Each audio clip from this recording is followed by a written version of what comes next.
Shalom, and welcome to the video Vort for Parshat Shabbat Nachamu, the Shabbat of consolation. Just a few days ago, we commemorated Tishbav, one of the saddest days in the Jewish calendar, where the Beit HaMikdash was destroyed. However, a few days later, we mark the Shabbat of consolation. How is this possible? How, after marking the destruction, are we already being consoled a few days later, with the Beit HaMikdash still not having been rebuilt? There's a story of Napoleon. One night in his palace, he heard crying coming from outside.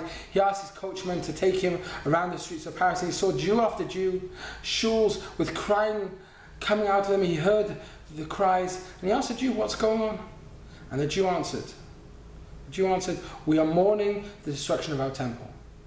And Napoleon said, "A nation which is mourning a sad event hundreds of years after their occurrence will merit seeing everything turn around."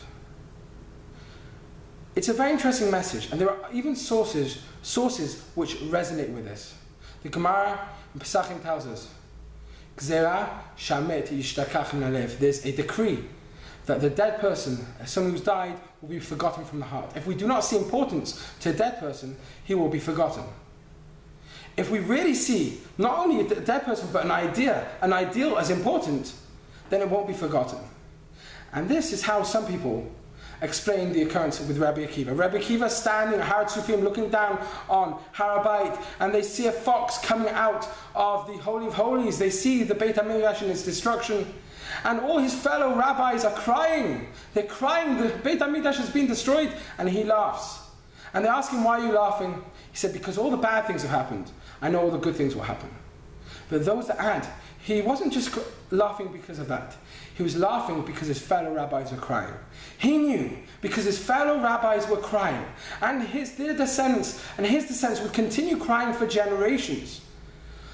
Because of the destruction of the temple, that was already his consolation. It will not be considered a dead idea, but a living idea. And if we consider it as a living idea every Tishbav, we can still have Shabbat Nachamu, the Shabbat of consolation, mere days after, because we realize through our sadness that the Beit HaMikdash will be built, because we remember the destruction of the Beit HaMikdash. Shabbat Shalom.